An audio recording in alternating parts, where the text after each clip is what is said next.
नौलापुर का संघर्ष। एक परिवार की कहानी। नौलापुर एक छोटा सा गांव जहां खेतों की हरियाली और मिट्टी की खुशबू एक सुंदर तस्वीर बनाती थी। पर इस तस्वीर के पीछे जाति पाति की गहरी खाई थी। ठाकुर अपनी ऊंची जाति का दबदबा बनाए रखने के लिए कमजोर वर्गों पर जुल्म करते थे। इसी गांव में राधेश्याम का परिवार रहता था। राधेश्याम उम्र 55 साल और उनकी पत्नी राधा रानी उम्र 50 साल अपने परिवार के साथ हर दिन संघर्ष कर रहे थे। परिवार में सबसे बड़ी बेटी सीमा 30 साल थी, जो परिवार की रीढ़ थी। वह घर के हर काम में मां का साथ देती थी। अजय 28 साल और विजय 26 साल पिता के साथ खेतों में काम करते थे। निशा 25 साल, शालू 23 साल और रिंकी 21 साल हर समय एक दूसरे का सहारा बनती थी। सबसे छोटा बेटा संजय उम्र 19 साल अपने मासूम सपनों के साथ इन सब के बीच बड़ा हो रहा था। ठाकुरों को यह मेहनती परिवार खटकता था। जब भी इनकी फसल तैयार होती, ठाकुर उसे बर्बाद कर देते।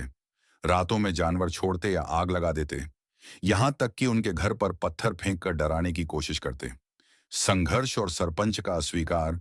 राधेश्याम ने हमेशा अन्याय के खिलाफ लड़ने की कोशिश की। उन्होंने हर दरवाजा खटखटाया। आखिरकार सरपंच के पास जाकर अपनी समस्या बताई।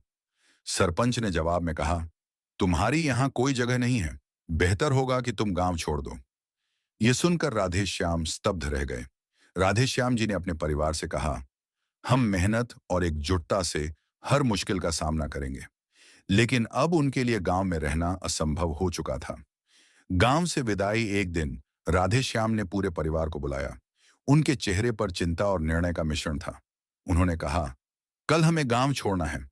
सीमा ने पिताजी को सहारा दिया और कहा, पिताजी, हम सब आपके साथ हैं। सुबह का सूरज उदास लग रहा था। पूरा परिवार स्टेशन पर खड़ा था। पिताजी ने सबको ट्रेन में चढ़ाया और एक नया सफर शुरू हुआ। शहर में नया संघर्ष। शहर में पहुंचकर राधेश्याम ने एक छोटा सा कमरा किराए पर लिया। यह घर बहुत बड़ा नहीं था, लेकिन परिवार के लिए यह नई उम्मीद लेकर आया था। पिताजी और अजय ने छोटे मोटे काम करने शुरू कर दिए। विजय, निशा, शालू और रिंकी ने भी घर के कामों में हाथ बंटाना शुरू किया। पिताजी और अजय दिन रात मेहनत करते, लेकिन पैसों की तंगी बनी रहती। सीमा ने घर को संभालने में मां का पूरा साथ दिया। एक दिन अजय ने पिताजी से कहा, पिताजी, क्या हमें यह सब सहना पड़ेगा? पिताजी ने मुस्कुराते हुए कहा, बेटा, यह सब अस्थाई है, मेहनत का फल जरूर मिलता है।